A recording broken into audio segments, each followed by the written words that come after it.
In a quiet corner of Chicago, tucked between a laundromat that never closed and a bakery that filled the street with the smell of warm bread every morning, stood a 3-story brick building with peeling paint and window boxes full of stubborn geraniums. On the second floor, behind a door with a chipped blue number 204, lived 10-year-old Leora and her grandmother, Nana Ruth. Their apartment wasn't big, just 2 bedrooms, a kitchen that doubled as a dining room, and a living room where every inch of space seemed to hold a memory. Faded photos lined the walls. Leora's parents on their wedding day, Nana Ruth holding a baby Leora at the hospital, a black and white shot of her grandfather playing trumpet in a jazz band decades ago. The furniture was old but clean, patched with love rather than replaced. And in the corner, taking up more room than it probably should have, stood a piano. It wasn't a fancy piano. Its wood was scratched. One leg wobbled slightly and the middle C key stuck if you didn't press it just right. But to Leora, it was everything.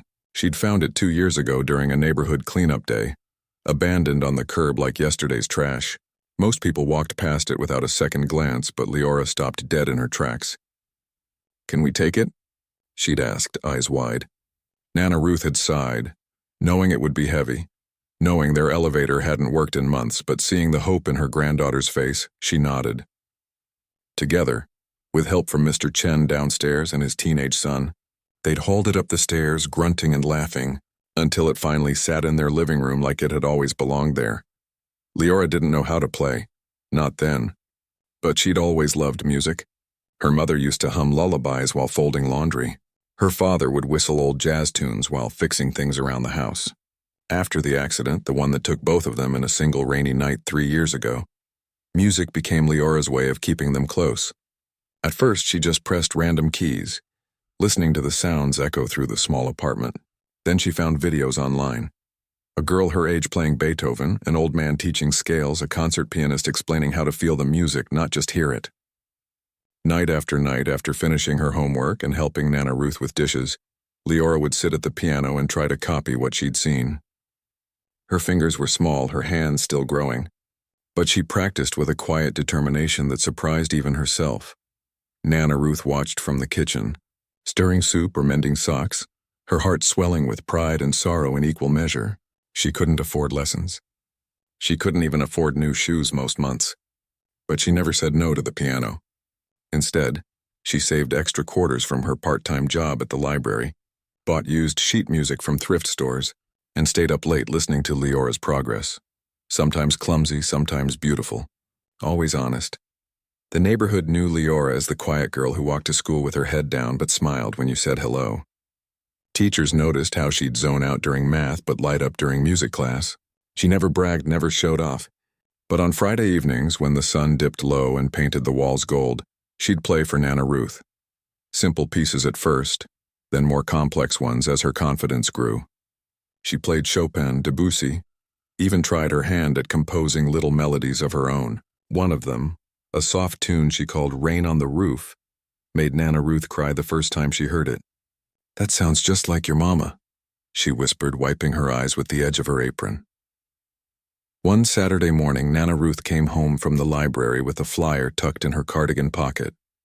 "They're having a youth talent showcase at the Oakwood Arts Center next weekend," she said, placing 2 mugs of tea on the table. "You should sign up." Leora froze, spoon halfway to her mouth. "Me, but—" "I'm not really good enough." "Nonsense," Nana Ruth said firmly, though her voice softened. "You've got something special, child. Not just your fingers, your heart. And that's what people remember." Leora bit her lip. The idea of playing in front of strangers made her stomach twist. But the thought of disappointing Nana Ruth hurt worse. So she nodded. "Okay, I'll do it." The next week was a blur of nervous energy. She practiced more than ever, choosing Chopin's Nocturne in E-flat major, a piece she'd fallen in love with after hearing it in an old movie. It was slow, dreamy, full of longing. She'd listened to it 100 times, trying to understand how the notes could say things words never could. By the day of the showcase, her fingers knew the path by memory, but her heart still raced like a trapped bird. The Oakwood Arts Center wasn't grand, just a converted church with wooden pews, a small stage, and a surprisingly good grand piano donated by a local music school.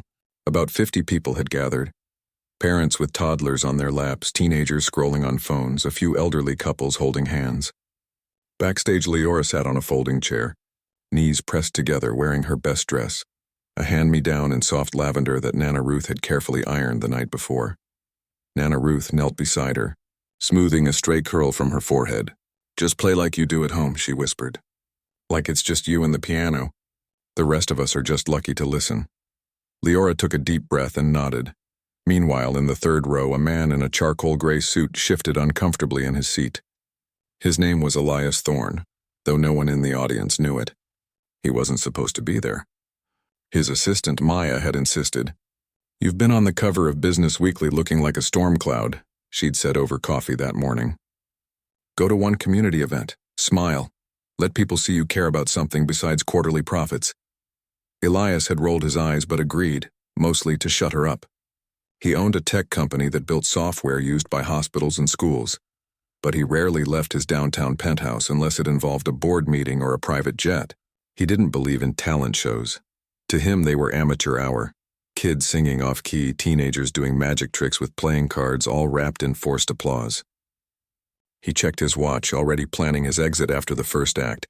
The host, a cheerful woman with bright red glasses, welcomed everyone and introduced the first performer, a boy who recited a poem about his dog. Elias barely listened, tapping his foot impatiently. The next act was a group of girls doing a dance routine to a pop song. He glanced at his phone, scrolling through emails. Then came Leora's name. "Next up," the host said warmly, "we have Leora Hayes, age 10, playing Chopin's Nocturne in E-flat major." A few polite claps. Elias looked up out of habit and froze. She was so small, barely taller than the piano bench. Her dress was simple, her shoes scuffed. She walked to the piano with quiet steps, gave a tiny bow and sat down. For a moment, she just placed her hands on the keys, eyes closed. Then she began to play. It wasn't perfect. There was a slight hesitation in the second phrase, a note that came a fraction too soft. But none of that mattered. Because what poured out of that piano wasn't just music, it was feeling. It was the ache of missing someone. The quiet courage of getting up every morning when your heart is heavy. The hope that maybe, just maybe, beauty still exists even when everything else falls apart. Elias forgot to breathe. He'd heard Chopin played in concert halls by world-famous pianists. He'd even owned a recording signed by a Grammy winner. But he'd never heard it like this, raw, tender, alive.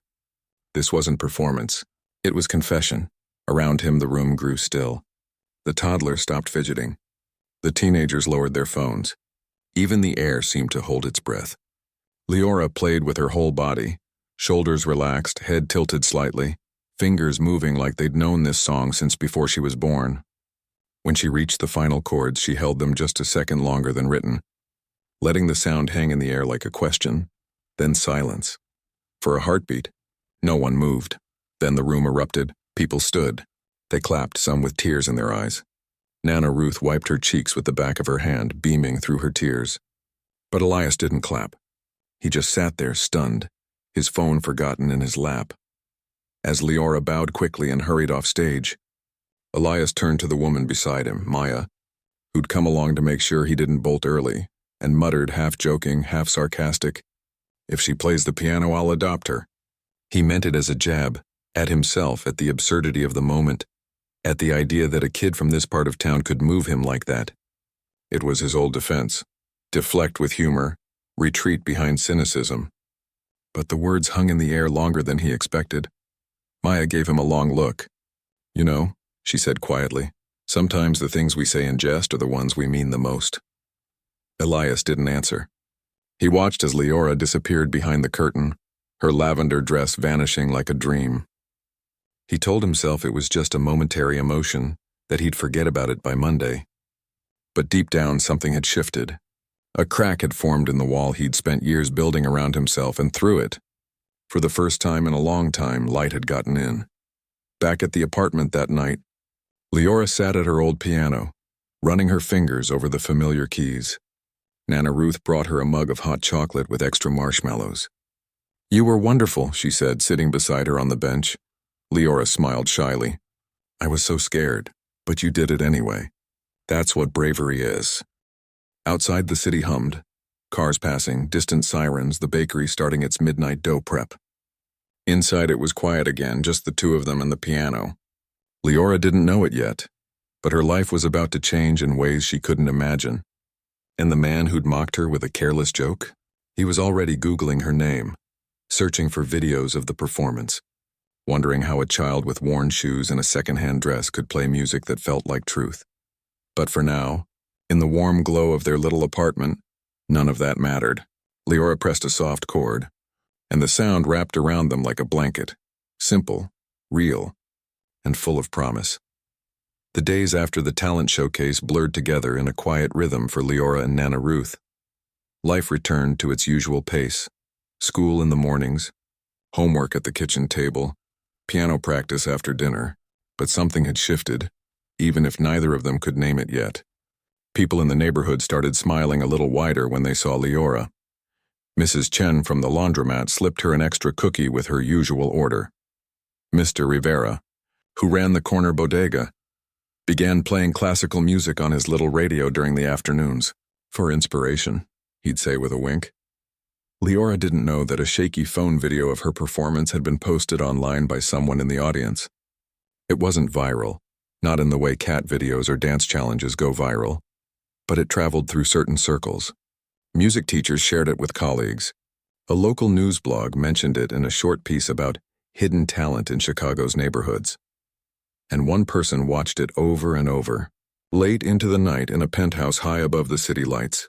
Elias Thorne couldn't explain why he kept replaying it. He told himself it was curiosity, maybe even guilt. That flippant comment he'd made, "If she plays the piano, I'll adopt her," now echoed in his mind like a bad note in an otherwise perfect song. He'd meant it as a joke, a way to distance himself from the emotion he'd felt. But the more he watched the video, the more he saw what he'd missed in the moment. The way Leora's shoulders tensed before she began, the slight tremble in her hands that vanished the second her fingers touched the keys, the quiet dignity in how she walked off stage without waiting for applause. This wasn't just talent. It was courage. He tried to brush it off. He had meetings to run, contracts to sign, a company to manage. But during a board meeting the following Tuesday, while his CFO droned on about quarterly projections, Elias found himself sketching piano keys in the margin of his notepad. Maya noticed. She didn't say anything then, but later, over coffee in his office, she asked, "Still thinking about that girl?" He didn't answer right away. Instead, he stared out the window at the skyline, gray and sharp against the afternoon sky. "She lives in the Oakwood district," he finally said. "Apartment building on Maple and 12th. Maya raised an eyebrow. "You looked her up." "I looked up the Arts Center. Her name was in the program?" "Uh-huh." She sipped her coffee. And nothing. I want to make sure she has what she needs to keep playing." Maya studied him for a long moment. She'd worked for Elias for 6 years. She'd seen him negotiate billion-dollar deals without blinking. She'd also seen him cancel charity galas because he didn't believe in performative kindness. But this was different. There was a softness in his voice she'd never heard before. "Be careful," she said gently. "Don't swoop in like a hero. These things are delicate." He nodded, though he wasn't sure he understood what she meant yet. A week later, Elias showed up at the Oakwood Arts Center under the guise of a private donor interested in youth arts programs. He met with the director, a warm woman named Diane, and offered a generous, no-strings-attached donation on one condition. He wanted to visit the neighborhood, meet some of the families, see where the support is needed most. Diane, thrilled by the unexpected windfall, agreed without hesitation. He didn't go to Leora's building right away. Instead, he walked the streets slowly, taking in the details he'd never noticed before. The mural on the side of the community center, the kids playing basketball on a cracked court, the smell of fried plantains from a food truck parked near the bus stop. He saw how people greeted each other by name, how neighbors watched each other's kids, how life here wasn't perfect, but it was real. When he finally stood outside the brick building with the blue number 204, his palms were sweaty. He knocked on Nana Ruth's door just after 4 in the afternoon, holding a folder of donor materials like a shield. Nana Ruth opened the door, wiping her hands on a dish towel. She recognized him instantly, not by name but by the suit, the posture, the way he stood just a little too straight. "You were at the showcase," she said, her voice calm but guarded. "Yes, ma'am," Elias said, suddenly feeling very out of place. "My name is Elias Thorne. I'm with a foundation that supports music education. I wanted to see how we might help." Nana Ruth didn't invite him in right away. She studied him. The expensive shoes, the watch, the nervous flicker in his eyes that didn't match his polished exterior. But she also saw something else, sincerity, or at least the attempt at it. After a pause, she stepped aside. "Come in. But mind the piano, it's in the way." The apartment was exactly as he'd imagined, small, lived in, full of warmth. Photos everywhere, a pot of soup simmering on the stove. And there, in the corner, the old upright piano, its lid open, sheet music stacked neatly on top. Leora was at the kitchen table doing math homework. She looked up, startled, then her eyes widened. "You were there," she whispered. Elias nodded. "I was." He didn't mention his comment, didn't pretend he was just another donor. Instead, he asked simple questions. How long had she been playing? Did she have a teacher? What did she want to learn next? Leora answered shyly at first, then with growing enthusiasm when she realized he was really listening. She showed him the YouTube tutorial she used, the sheet music she'd copied by hand because she couldn't afford the full book. She even played a short piece for him, something she'd written herself just 4 lines long about the sound of rain on their fire escape. When she finished, Elias didn't clap. He just said, "That's beautiful. You should keep writing." Nana Ruth watched the exchange carefully. She didn't trust easily. Life had taught her not to. But she saw how Leora's eyes lit up when Elias asked about her favorite composers, how she sat up straighter when he spoke to her like she mattered. Before he left, Elias handed Nana Ruth a card. "If you're open to it," he said, "I'd like to arrange proper piano lessons for her. With someone who can really guide her, all expenses covered. No obligation." Nana Ruth hesitated. "Why?" Elias met her gaze. "Because she's gifted. And gifts like that shouldn't go to waste." It wasn't the whole truth, but it was enough for now. Over the next few weeks, Elias kept his word. He found a respected piano instructor, Ms. Delgado, a retired concert pianist who taught from her home studio in Hyde Park. He paid for weekly lessons, new sheet music, even a metronome and a recording device so Leora could listen to herself practice. He never showed up unannounced. He never made a big deal of it. But every Sunday evening, a car would arrive to take Leora to her lesson, and every Monday she'd come home buzzing with new ideas, new challenges, new joy. Nana Ruth remained cautious but grateful. She watched how Leora's posture improved, how her fingers moved with more confidence, how she started talking about phrasing and dynamics like they were everyday words. She also noticed how Elias would sometimes wait outside the building after lessons, just to say hello, to ask how the week went. He never pushed, never acted like he owned anything about her life, but he was there, consistently, quietly. One rainy afternoon while Leora was at school, Elias stopped by with a surprise, a professional piano tuner. "The old one's got character," he told Nana Ruth, "but it deserves to sing properly." As the tuner worked, adjusting hammers, tightening strings, coaxing the instrument back into harmony, Elias sat at the kitchen table with Nana Ruth. They drank tea in silence for a while. Then she said, "You didn't have to do all this." "I know," he replied, "but I wanted to." "Why her? There are plenty of kids with talent." He looked toward the living room where the tuner was testing a scale. "Because when she plays, it doesn't feel like performance. It feels like truth, and I haven't heard truth in a long time." Nana Ruth nodded slowly. She understood that kind of loneliness. As the weeks turned into months, something unexpected began to happen, not just to Leora, but to Elias. He started showing up at her recitals, always sitting in the back row. He learned to recognize the pieces she was working on. He even started listening to classical music in his car, something he'd never done before. His assistant noticed the change. "You're softer," Maya said one day. "Don't tell anyone," he joked, but there was no real bite in it. Then came the invitation to the city's youth arts competition, a prestigious event held at a real concert hall downtown. Leora had been selected to perform. It was a huge opportunity. Nana Ruth was thrilled but worried about the cost of transportation, formal clothes, the pressure. Elias didn't wait to be asked. He arranged everything, A car to pick them up, a dress for Leora, ordered in consultation with Nana Ruth, never chosen by him, even a quiet dinner the night before so Leora could relax. On the day of the competition, he sat in the front row, not the back, next to Nana Ruth. When Leora walked on stage in her deep blue dress, hands clasped tightly, she looked out and saw them. And for the first time she smiled. She played Liszt's Consolation No. 3, a piece full of longing and grace. And she played it better than she ever had before. When she finished, the judges' faces were unreadable, but the audience gave her a standing ovation. Afterward, backstage, Elias found Nana Ruth alone near the water cooler. Leora was being interviewed by a local reporter. He took a deep breath. "I need to tell you something." Nana Ruth turned, her expression wary but open. "That night at the showcase, I made a joke. I said, if she plays the piano, I'll adopt her. I meant it to be sarcastic. I thought kids like her couldn't possibly have that kind of talent. I was wrong. Not just about her skill, but about her worth.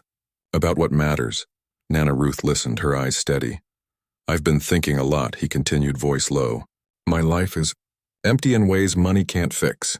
And watching her these past months, it's like I've remembered what it feels like to care about something real. I know it's sudden. I know it's complicated. But I want to adopt her. Not to take her away from you, but to give her a future where she never has to choose between her gift and her survival." Nana Ruth didn't speak for a long time.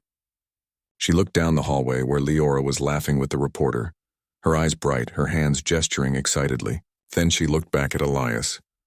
"You'd really do that? Legally? Fully?" "Yes. And you'd let her see me?" "Every week? Every holiday? Every day if she wants," she exhaled slowly. "I love her more than anything in this world. But my body's not what it used to be. My savings are gone. I can't give her what she needs, not long term." Her voice cracked. "But I can't lose her either." "You wouldn't," Elias said gently. "You'd gain a grandson who finally understands what family really means." Tears welled in Nana Ruth's eyes, but she didn't let them fall. "Give me time to think," she said. "And talk to her. Really talk. Not as a millionaire. As a man who might become her father." He nodded. "I will." As they walked out of the building together that evening, Leora between them, chattering about the judge's feedback, Elias felt something unfamiliar settle in his chest. Not pride, not satisfaction, but the quiet beginning of belonging, and for the first time in years he didn't feel alone. The days after the competition felt heavier than usual, like the air itself was holding its breath. Leora noticed it first, the way Nana Ruth lingered longer in the kitchen, staring out the window while stirring her tea, the way her laughter didn't quite reach her eyes anymore. At first, Leora thought it was just exhaustion from the big event, but then she overheard the conversation. It happened late one evening. She'd gone to the bathroom and passed the living room on her way back to bed. The door was slightly ajar, and through the crack, she saw Elias sitting on the edge of the worn armchair, hands clasped between his knees, and Nana Ruth standing by the piano, her back straight but her shoulders slumped in a way Leora had never seen before. "I want to adopt her," Elias had said, his voice low but clear. Leora froze. Her heart hammered so loudly she was sure they could hear it. She didn't move, didn't breathe. She just stood there barefoot on the cool hallway floor, listening. Nana Ruth's voice came next, softer, trembling just a little. "You'd really do that? Legally? Fully?" "Yes. And you'd let her see me?" "Every week? Every holiday? Every day if she wants." Leora's stomach twisted. "Adopt her? Leave this apartment? Leave Nana Ruth?" The thought felt like someone had reached inside her chest and squeezed her lungs. She loved Elias. He'd been kind, generous, always respectful, but he wasn't family, not like Nana Ruth. Nana Ruth was the one who'd held her when she cried after nightmares, who'd stayed up all night when she had a fever, who'd saved her favorite cookies for days just to surprise her after a hard week at school. She backed away quietly and slipped into her room, pulling the blanket over her head even though it wasn't cold. Sleep didn't come for hours. The next morning, everything seemed normal on the surface. Nana Ruth made oatmeal with brown sugar and cinnamon, the way Leora liked it. Elias didn't show up, which was a relief. But during piano practice, Leora couldn't focus. Her fingers stumbled over notes she'd played 100 times. She kept thinking about what adoption really meant. Would she have to call him Dad? Would she live in that tall building downtown she'd seen in pictures? Would she still be allowed to wear her old sneakers? Would Nana Ruth visit? Or would she just wave from the sidewalk like a neighbor? When Elias came by that afternoon, just to drop off new sheet music, he said, Leora barely looked at him. She mumbled a thank you and retreated to her room. He didn't push. He just sat with Nana Ruth in the kitchen, talking in hushed tones while Leora pressed her ear to the door. She's scared, Nana Ruth said. I know, Elias replied. I don't expect her to trust me overnight. I'm not asking for her love. I'm asking for a chance to earn it. That night, Leora dreamed she was playing piano on a giant stage, but the keys kept disappearing under her fingers. When she woke up, her pillow was damp. A few days later, Elias returned, but this time he didn't bring music or gifts. He brought an idea. He sat at the kitchen table with both of them after dinner, the overhead light casting soft shadows on his face. I've been thinking, he began, looking first at Nana Ruth, then at Leora. What if we tried something? In between? Leora frowned. In between what? Between how things are now and full adoption, he said gently. What if you stayed with me during the week?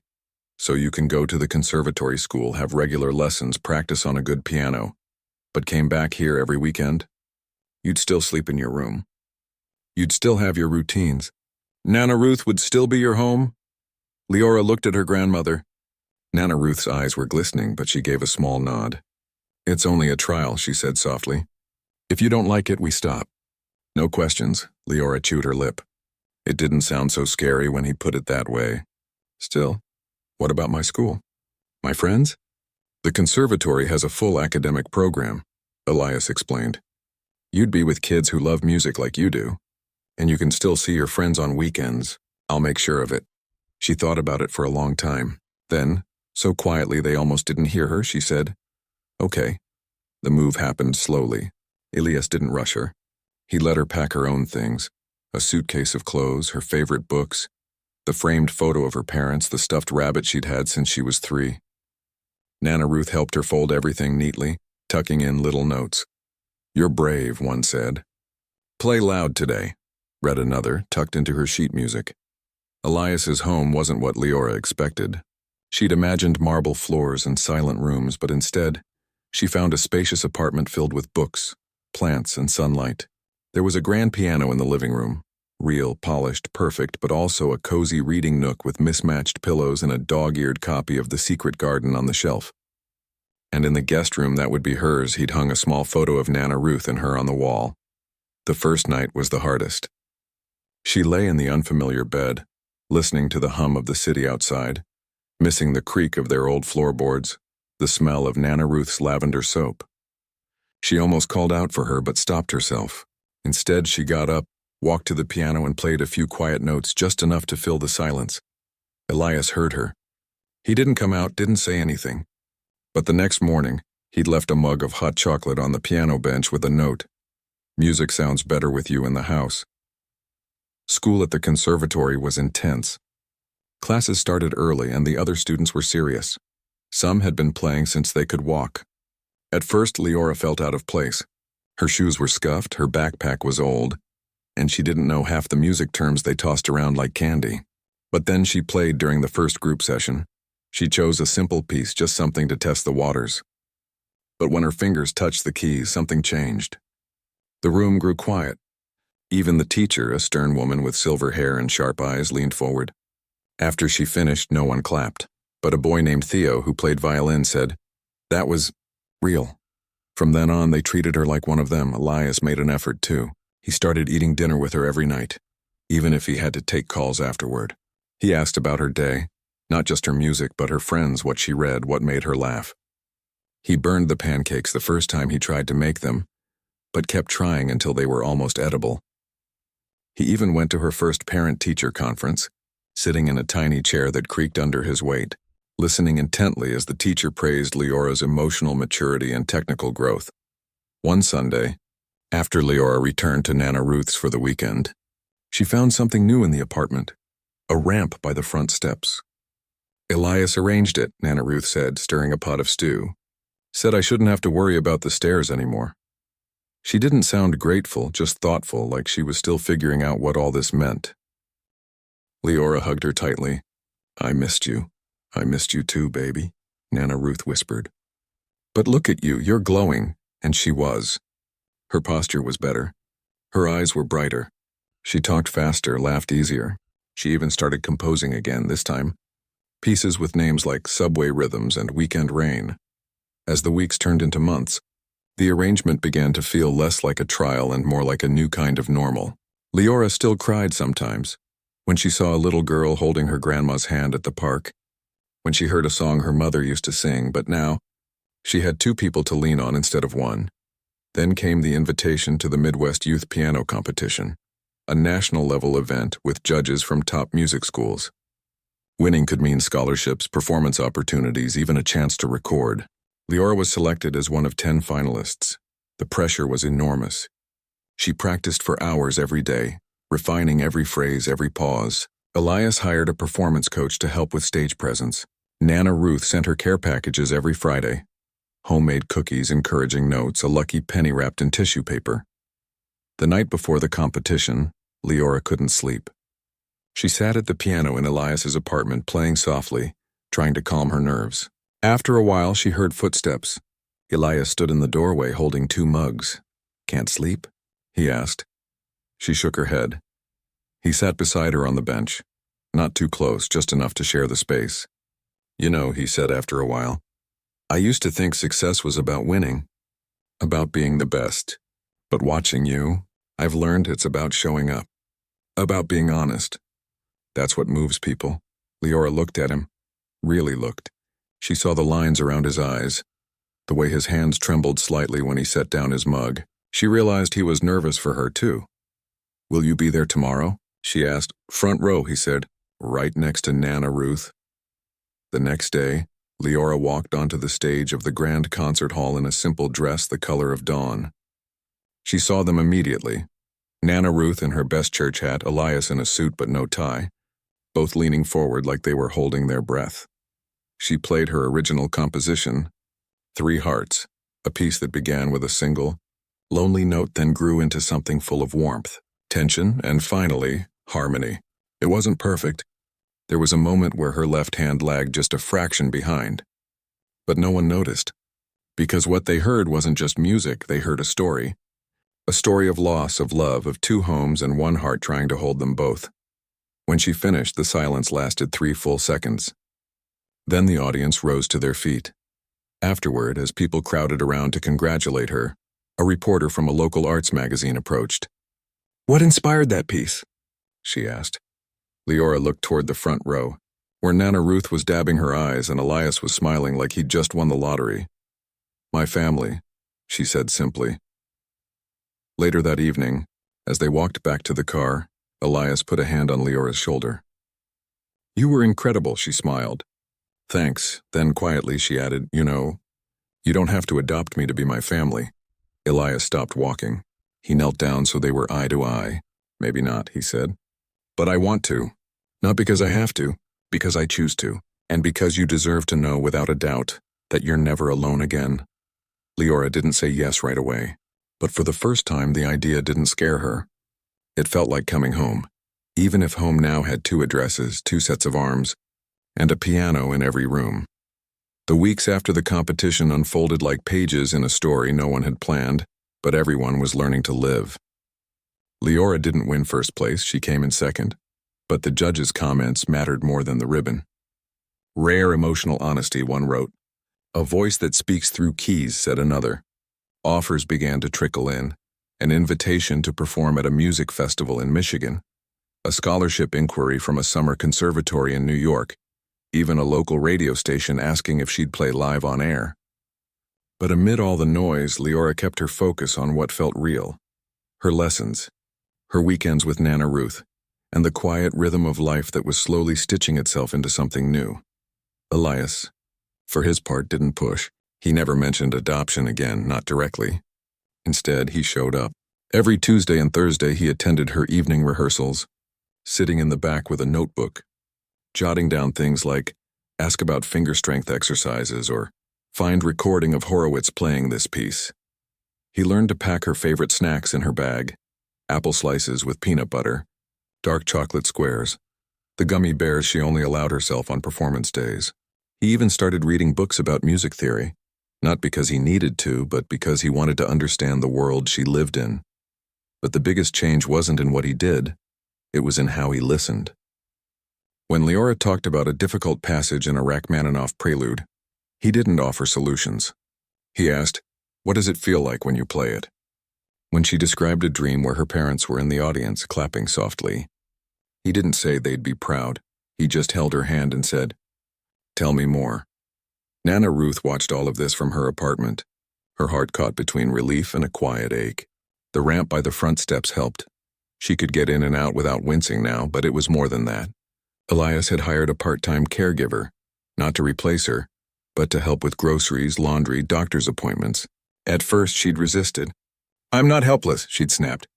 But the woman, a gentle soul named Clara who brought homemade tamales and knew how to fix the leaky faucet, soon became a friend. And Nana Ruth had to admit, she slept better knowing someone would check in if she fell. Still, Sundays remained sacred. Every Friday evening, Elias would drive Leora back to the old neighborhood, trunk packed with clean clothes, new sheet music, and sometimes a potted plant or a book he thought Nana Ruth might like. Leora would burst through the door, dropping her bag and running straight to the kitchen for a hug. They'd spend the weekend cooking together, watching old movies or just sitting on the fire escape listening to the city hum below. And every Sunday night, without fail, Leora would play the old upright piano, sometimes the same pieces she'd practiced all week, sometimes just made-up melodies that floated through the open windows like secrets. One rainy Sunday in early spring, as thunder rolled in the distance, Leora sat at the piano while Nana Ruth knitted nearby. She played a new piece, slow, searching, full of pauses that felt like questions. "That one's got weight," Nana Ruth said softly. Leora stopped. "I'm thinking of calling it Two Homes." Nana Ruth set her knitting down. "You feel torn?" "No," Leora said after a pause. "Not torn, just full, like my heart's big enough for both." Nana Ruth's eyes filled, but she smiled. "Good, because love isn't a pie you cut into pieces. It's a river, it just keeps flowing, finds new places to go." Later that night, as Elias waited downstairs in the car, Leora hugged Nana Ruth extra tight. "I talked to Ms. Delgado today," she said. "She says I'm ready for the Chopin competition next year. The big one." Nana Ruth squeezed her hand. "You'll shine, and I told her I want you there. Both of you. I wouldn't miss it." Back in the car, Elias didn't ask how the weekend went. He just turned on the heater, adjusted the seat so she could stretch her legs, and played a soft piano concerto on the stereo, something she'd shown him weeks ago. They drove in comfortable silence, the city lights blurring through the rain-streaked windows. But not everything was smooth. There were moments of doubt, of friction. One evening, after a particularly grueling rehearsal, Leora snapped at Elias when he suggested she take a break. "You don't get it," she yelled, tears in her eyes. "This isn't just music, it's how I talk to them.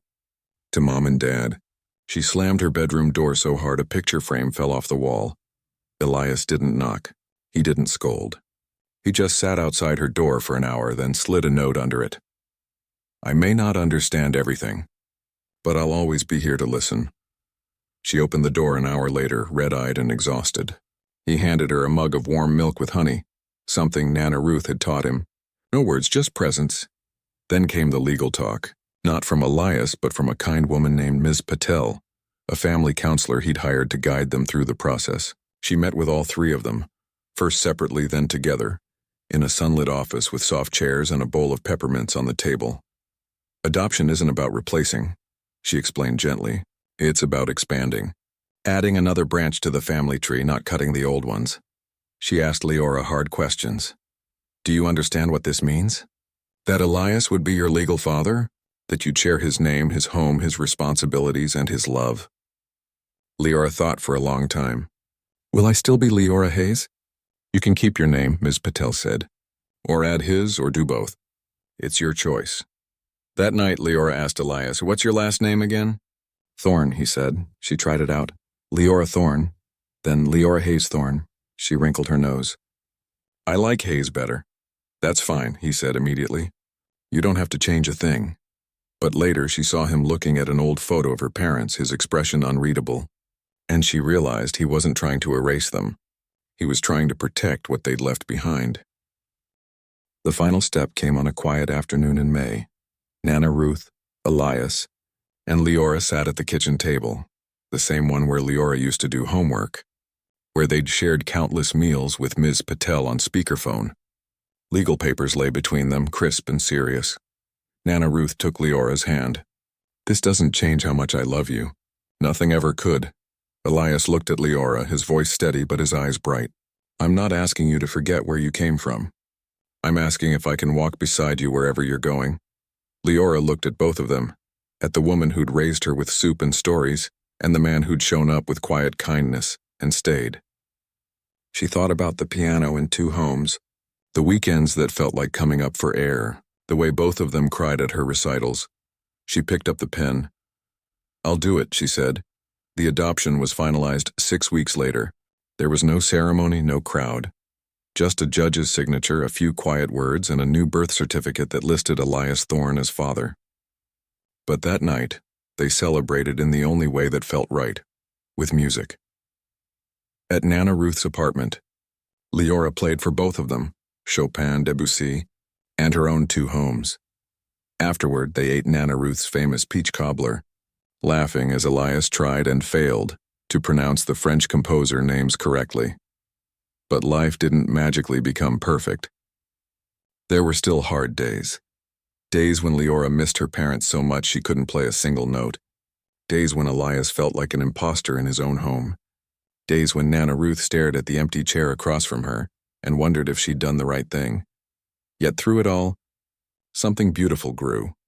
Not because everything was easy, but because they chose each other. Again and again. Elias started attending church with Leora on Sundays when she visited Nana Ruth, not because he suddenly believed, but because it mattered to her. He even sang off-key during hymns, making Leora giggle into her hymnal.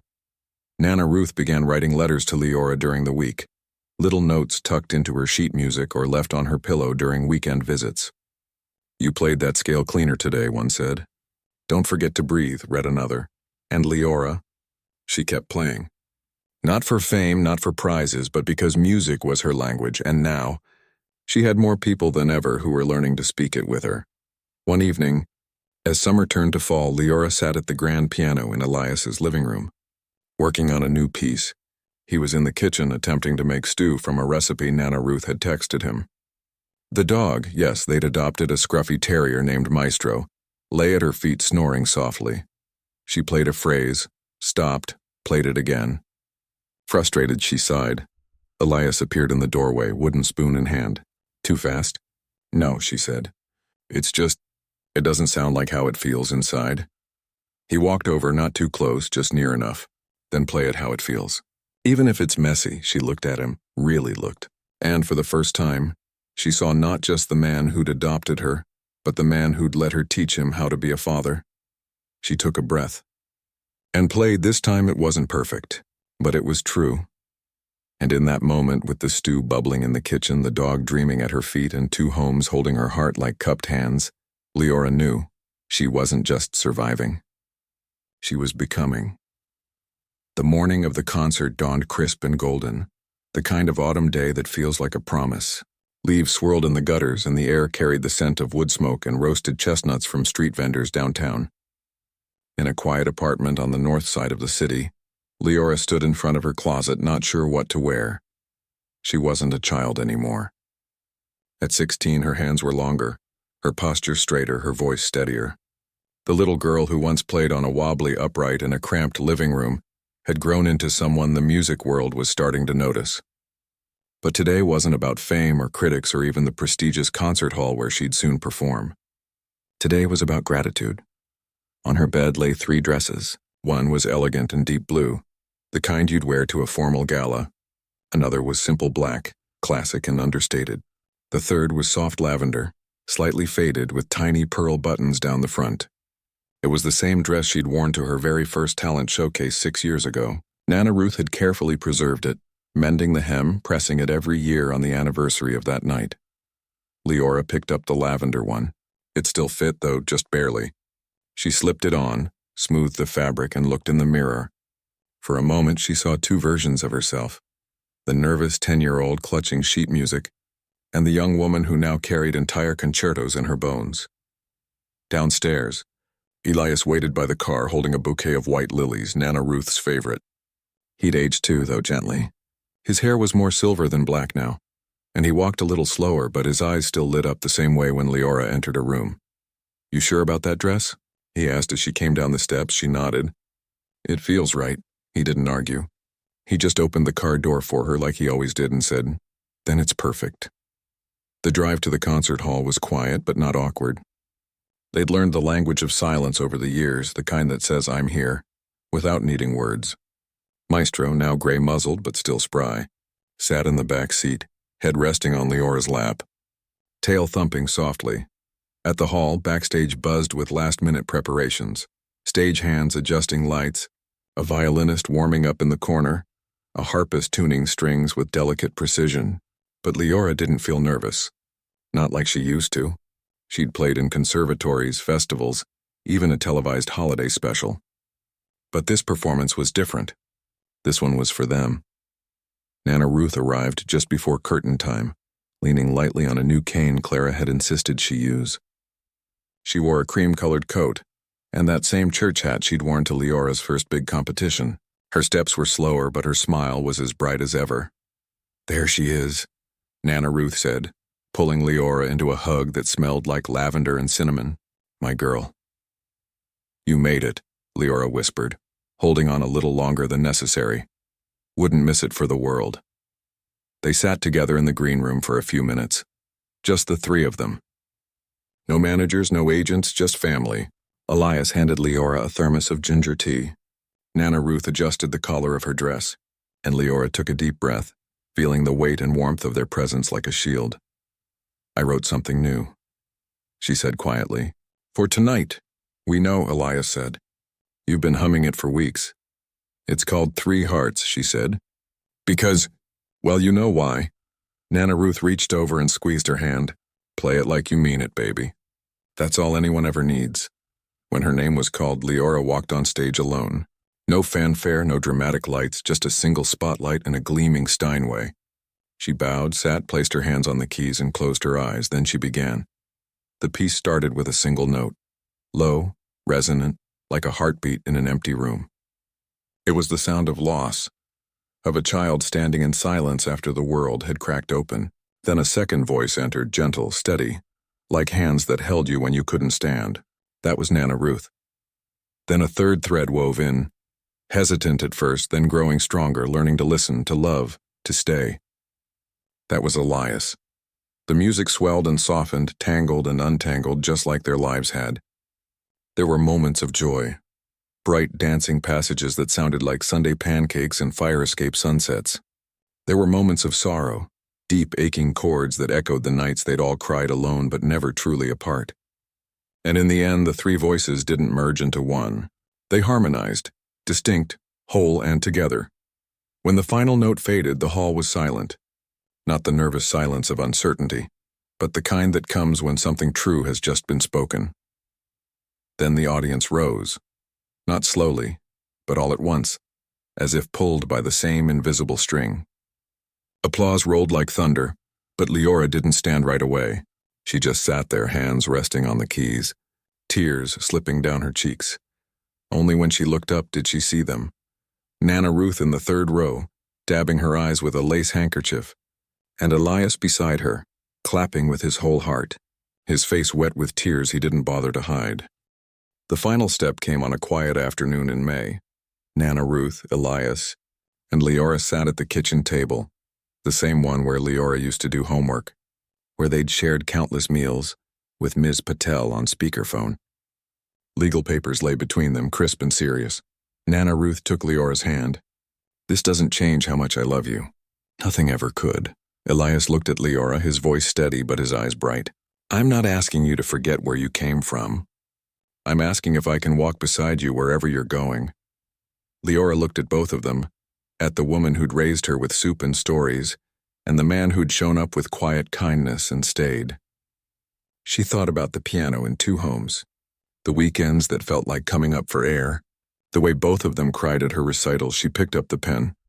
"I'll do it," she said. The adoption was finalized 6 weeks later. There was no ceremony, no crowd, just a judge's signature, a few quiet words, and a new birth certificate that listed Elias Thorne as father. But that night they celebrated in the only way that felt right, with music. At Nana Ruth's apartment, Leora played for both of them, Chopin, Debussy, and her own 2 homes. Afterward, they ate Nana Ruth's famous peach cobbler, laughing as Elias tried and failed to pronounce the French composer names correctly. But life didn't magically become perfect. There were still hard days. Days when Leora missed her parents so much she couldn't play a single note. Days when Elias felt like an imposter in his own home. Days when Nana Ruth stared at the empty chair across from her and wondered if she'd done the right thing. Yet through it all, something beautiful grew. Not because everything was easy, but because they chose each other, again and again. Elias started attending church with Leora on Sundays when she visited Nana Ruth, not because he suddenly believed, but because it mattered to her.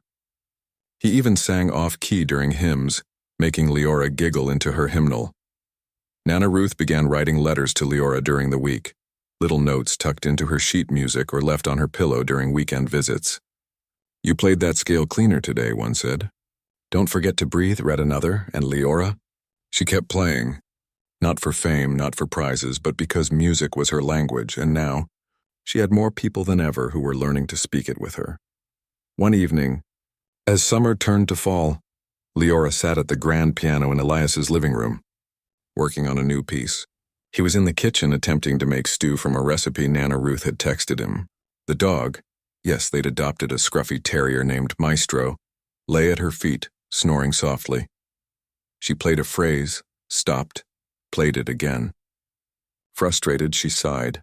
Elias appeared in the doorway, wooden spoon in hand. "Too fast?" "No," she said. It doesn't sound like how it feels inside." He walked over, not too close, just near enough.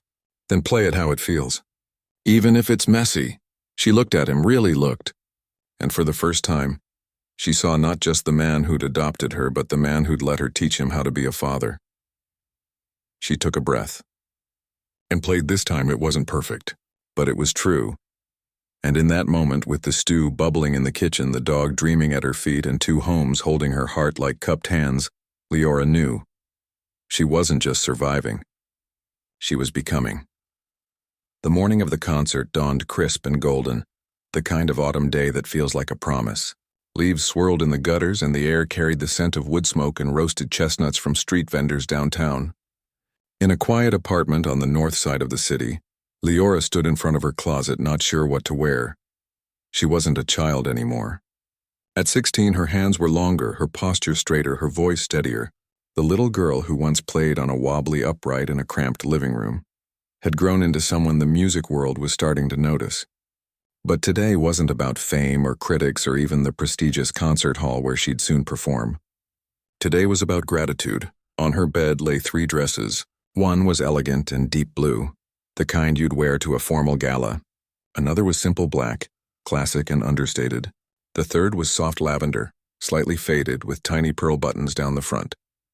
It was the same dress she'd worn to her very first talent showcase 6 years ago. Nana Ruth had carefully preserved it, mending the hem, pressing it every year on the anniversary of that night. Leora picked up the lavender one. It still fit, though, just barely. She slipped it on, smoothed the fabric, and looked in the mirror. For a moment, she saw 2 versions of herself, the nervous 10-year-old clutching sheet music, and the young woman who now carried entire concertos in her bones. Downstairs, Elias waited by the car holding a bouquet of white lilies, Nana Ruth's favorite. He'd aged too, though gently. His hair was more silver than black now, and he walked a little slower, but his eyes still lit up the same way when Leora entered her room. "You sure about that dress?" he asked as she came down the steps. She nodded. "It feels right," he didn't argue. He just opened the car door for her like he always did and said, "Then it's perfect." The drive to the concert hall was quiet, but not awkward. They'd learned the language of silence over the years, the kind that says, "I'm here," without needing words. Maestro, now gray-muzzled but still spry, sat in the back seat, head resting on Leora's lap, tail thumping softly. At the hall, backstage buzzed with last-minute preparations, stagehands adjusting lights, a violinist warming up in the corner, a harpist tuning strings with delicate precision. But Leora didn't feel nervous. Not like she used to. She'd played in conservatories, festivals, even a televised holiday special. But this performance was different. This one was for them. Nana Ruth arrived just before curtain time, leaning lightly on a new cane Clara had insisted she use. She wore a cream-colored coat and that same church hat she'd worn to Leora's first big competition. Her steps were slower, but her smile was as bright as ever. "There she is," Nana Ruth said, pulling Leora into a hug that smelled like lavender and cinnamon. "My girl, you made it," Leora whispered, holding on a little longer than necessary. "Wouldn't miss it for the world." They sat together in the green room for a few minutes, just the three of them. No managers, no agents, just family. Elias handed Leora a thermos of ginger tea. Nana Ruth adjusted the collar of her dress, and Leora took a deep breath, feeling the weight and warmth of their presence like a shield. "I wrote something new," she said quietly. "For tonight." "We know," Elias said. "You've been humming it for weeks." "It's called 3 Hearts," she said. "Because, well, you know why?" Nana Ruth reached over and squeezed her hand.